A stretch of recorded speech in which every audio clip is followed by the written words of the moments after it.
Bienvenidos a un nuevo encuentro de introducción a la fluidodinámica de procesos. Este material está asociado al sitio en Google Sites. En la dirección sites.google.com/view/fluidodinámica de procesos, separado por guiones. El editor de los contenidos presentados es el profesor José Ángel Sorrentino. El tema que veremos en esta oportunidad es principios de conservación. Y en particular se introducirá el concepto de teorema del transporte de Reynolds. Varias cantidades en la naturaleza cumplen lo que llamamos los principios de conservación. La masa y la energía son las más conocidas. También se conserva la cantidad de movimiento, o dicho en inglés, momentum, tanto en cuanto se refiere a la cantidad de movimiento lineal como a la cantidad de movimiento angular. En general, estos principios se formulan en una ecuación de variación de la propiedad que se conserva, y en mecánica de fluidos es común ver presentado el tópico en forma del teorema del transporte de Reynolds. Para analizar los fenómenos asociados a los principios de conservación existen dos enfoques: sistema y volumen de control. Una manera propia de la mecánica de fluidos de denominar estos enfoques es enfoque lagrangiano y enfoque euleriano. El enfoque lagrangiano es una visualización del movimiento de los fluidos como un observador que sigue una cantidad de fluido mientras ella se mueve en espacio y tiempo, es decir, basado en el concepto de sistema. El enfoque euleriano es una visualización del movimiento de los fluidos como un observador que se concentra en ciertas posiciones específicas del espacio a través de las cuales el fluido pasa, es decir, basado en el concepto de volumen de control. En el enfoque de sistemas o lagrangiano, se hace seguimiento a una masa constante para describir su movimiento en el tiempo y en el espacio. Podría decirse, en contraposición al volumen de control, que este es un enfoque de masa de control. La mayoría de los problemas de interés en ingeniería química se resuelven satisfactoriamente usando el enfoque de volumen de control. Al usar volúmenes de control se pone el énfasis en ciertas y determinadas regiones del espacio asociadas a un equipo de proceso, en particular a las entradas y salidas de masa, pues con ella viaja la energía y la cantidad de movimiento, pero también a la entrada o salida de la propiedad que se conserva por otras vías. El teorema del transporte fue desarrollado por Osborne Reynolds y publicado por la Royal Society de Londres en 1903, dentro del trabajo titulado La submecánica del universo. Lo que hoy se denomina teorema del transporte de Reynolds fue denominado por él como las ecuaciones generales del movimiento de cualquier entidad, entendiendo por entidad, tanto la masa, como la energía, como la cantidad de movimiento. Es importante puntualizar que la base de este concepto es que las entidades que se analizan, masa, energía y cantidad de movimiento, pueden moverse de un sitio a otro acompañando a la masa, es decir, cuando la masa se mueve mecánicamente transporta consigo energía y cantidad de movimiento. Este transporte se denomina transporte convectivo para diferenciarlo de otro tipo de transporte que puede ocurrir aun cuando la masa globalmente no se mueva. Este otro tipo de transporte se denomina transporte conductivo o también difusivo. Ejemplos de transporte conductivo o difusivo son la transferencia puramente viscosa de cantidad de movimiento, la conducción del calor o la difusión de una especie en otra. El problema abordado es la conversión de los principios de conservación que fueron pensados originalmente para sistemas, a fin de poder utilizarlos en el enfoque de volumen de control.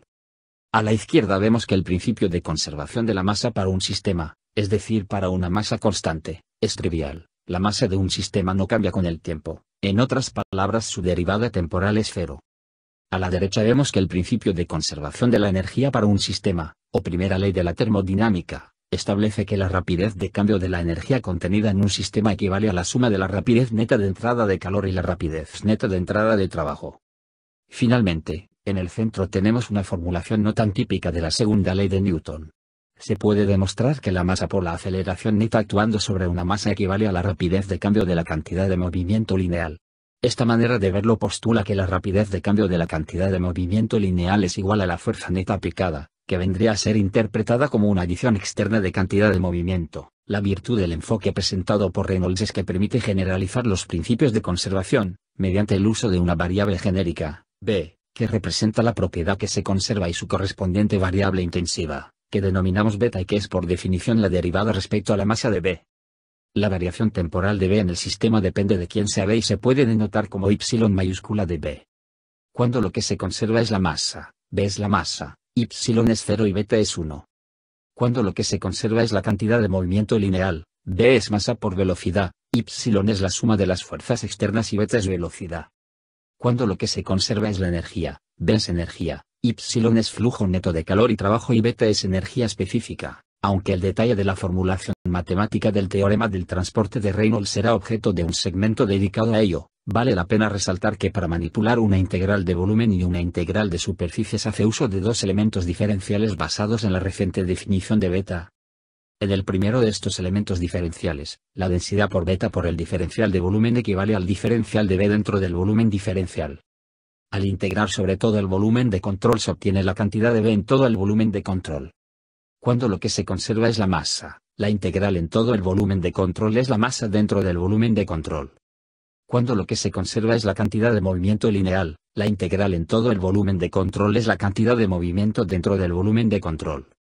Cuando lo que se conserva es la energía, la integral en todo el volumen de control es la energía dentro del volumen de control. El segundo de estos diferenciales contabiliza el flujo convectivo de la propiedad B a través de la superficie de control. Haciendo uso de los conceptos de cálculo vectorial, el producto escalar del vector velocidad y el vector superficie es el diferencial de flujo, que multiplicado por la densidad y por beta se convierte en el diferencial de flujo de B en la superficie diferencial. Al integrar sobre toda la superficie, se obtiene el flujo de B a través de la superficie de control. Debido a la convención de signos del vector superficie, esta integral es positiva si sale y negativa si entra, por lo que es el flujo neto de salida a través de la superficie de control por medios convectivos. Cuando lo que se conserva es la masa, la integral en toda la superficie de control es el flujo neto de salida de masa a través de la superficie de control. Cuando lo que se conserva es la cantidad de movimiento lineal, la integral en toda la superficie de control es el flujo neto de salida de cantidad de movimiento lineal a través de la superficie de control. Cuando lo que se conserva es la energía, la integral en toda la superficie de control es el flujo neto de salida de energía a través de la superficie de control. La forma más común en que se presenta el teorema del transporte de Reynolds coloca del lado izquierdo. Por una parte la acumulación de B dentro del volumen de control, que se suma al flujo neto de salida de B por medios convectivos a través de la superficie de control. Mientras que del lado derecho se encuentra el término asociado a la acumulación de B en el sistema, que puede reinterpretarse como la adición neta de B por medios distintos al flujo convectivo. Muchas veces, los textos de mecánica de fluidos presentan la parte derecha de esta ecuación como el término asociado al principio de conservación para sistemas, pero siguiendo la propia descripción hecha por Reynolds en su trabajo original, se interpreta mejor este término como la aparición o entrada de B por medios distintos a cruzar la superficie de control acompañando a la masa, lo que hemos llamado flujo convectivo. En otras palabras, la masa no ingresa al volumen por otra vía que no sea el flujo convectivo de masa, por lo tanto Y es cero. También es cierto que la cantidad de movimiento se añade al volumen de control por acción de fuerzas de masa, como la gravedad o la fuerza centrífuga, pero también por fuerzas de superficie como las asociadas a la presión o a la fricción. En este caso, Y es la fuerza neta o suma de fuerzas. Finalmente, la energía puede ser añadida al volumen de control en forma de calor o trabajo, por lo que para este caso Y es igual a la suma del flujo de calor y el flujo de trabajo. En resumen, el teorema de transporte de Reynolds permite una visualización unificada de los tres principios de conservación más relevantes para la ingeniería química y de procesos. La acumulación de B dentro del volumen de control más el flujo neto convectivo de salida de B a través de la superficie de control equivale a la aparición o flujo neto de entrada de B por medios distintos al flujo acompañando la masa. En el caso de la conservación de la masa, la acumulación de masa dentro del volumen de control más el flujo neto convectivo de salida de masa a través de la superficie de control es cero. Para la conservación de la cantidad de movimiento lineal, la acumulación de cantidad de movimiento dentro del volumen de control más el flujo neto convectivo de salida de cantidad de movimiento a través de la superficie de control equivale a la suma de fuerzas. Mientras que para la conservación de la energía, la acumulación de energía dentro del volumen de control más el flujo neto convectivo de salida de energía a través de la superficie de control equivale a la suma del flujo neto de calor y el flujo neto de trabajo. Una pequeña modificación de la forma de escribir la ecuación resultante hace equivalente esta formulación con las llamadas ecuaciones de variación usadas en fenómenos de transporte. Al pasar el término de flujo convectivo restando al lado derecho pasa cambiado de signo, por lo que en lugar de flujo neto de salida es el flujo neto de entrada. La acumulación de B dentro del volumen de control es igual al flujo neto convectivo de entrada de B a través de la superficie de control más la aparición o flujo neto de entrada de B por medios distintos al flujo acompañando la masa. En el caso de la conservación de la masa, la acumulación de masa dentro del volumen de control es igual al flujo neto convectivo de entrada de masa a través de la superficie de control. Para la conservación de la cantidad de movimiento lineal, la acumulación de cantidad de movimiento dentro del volumen de control es igual al flujo neto convectivo de entrada de cantidad de movimiento a través de la superficie de control más la suma de fuerzas. Mientras que para la conservación de la energía, la acumulación de energía dentro del volumen de control es igual al flujo neto convectivo de entrada de energía a través de la superficie de control más la suma del flujo neto de calor y el flujo neto de trabajo. Esta formulación es la típica expresión que dice que lo que se acumula es todo lo que entra menos todo lo que sale. Gracias por conectarte. No olvides suscribirte al canal de YouTube. Y si te ha gustado, te agradecería que lo manifestaras indicando que te gusta.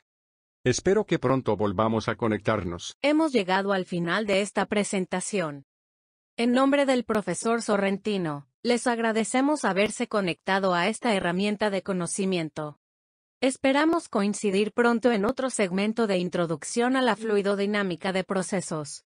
No olvide que este material está asociado al sitio en Google Sites, sites.google.com/view/fluidodinámica de procesos, separado por guiones. Allí podrán establecer un orden sugerido para los distintos videos disponibles y otros materiales. Para cualquier consulta personalizada no dude en escribir a prof.joseangel.sorrentino@gmail.com.